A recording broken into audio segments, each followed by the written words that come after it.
ดีมื้อนี้เฮาสิมานับเงินทิปเป็นแม่บ้านอยู่โรงแรมอนามัยห้องพักแล้วแต่ละมื้อเฮาจะได้เงินทิปจากแขกเนาะที่เพิ่นเอาให้เฮาเฮ็ดเวียกวันที่16เดือนนี้มี28วันไปเฮ็ดเวียกได้13มื้อว่าเฮาสิได้เงินทิปเท่าใดค่อยได้หลายสุดแม่น170บาทมีมื้อหนึงแล้วมื้อที่ได้หน่อยสุดเป็น20บาทของน้อยแม่นได้หลายสุดแม่น200เคยได้หน่อยสุดเป็น40บาทไม่ได้หรอกมีนับของน้อยก่อนว่าน้อยได้เท่าใดเรียก13มื้อ100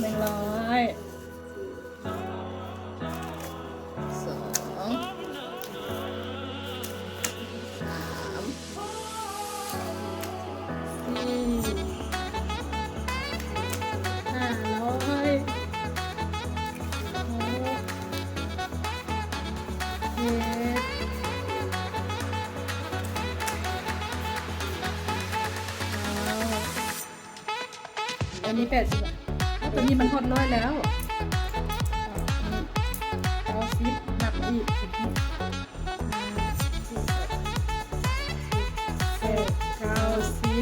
นี่100แล้วอันนี้เดี๋ยวเท่าไหร่ 1 2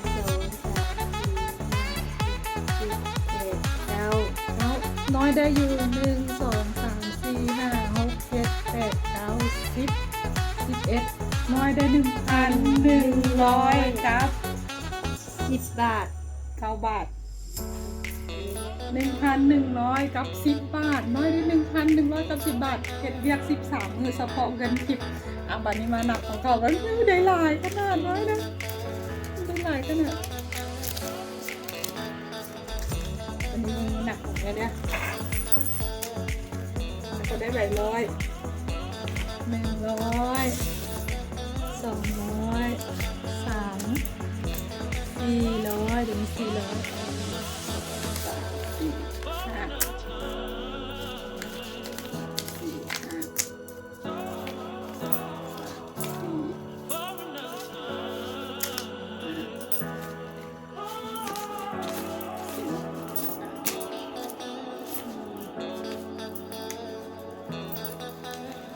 กับ$5เขาได้อยู่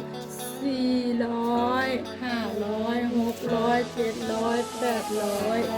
800 5 6 7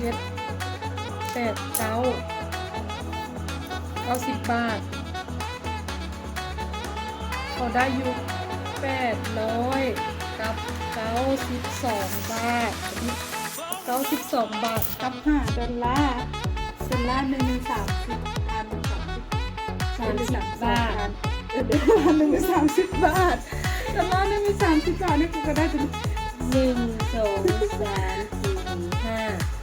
4 355กับผู้ดี150 5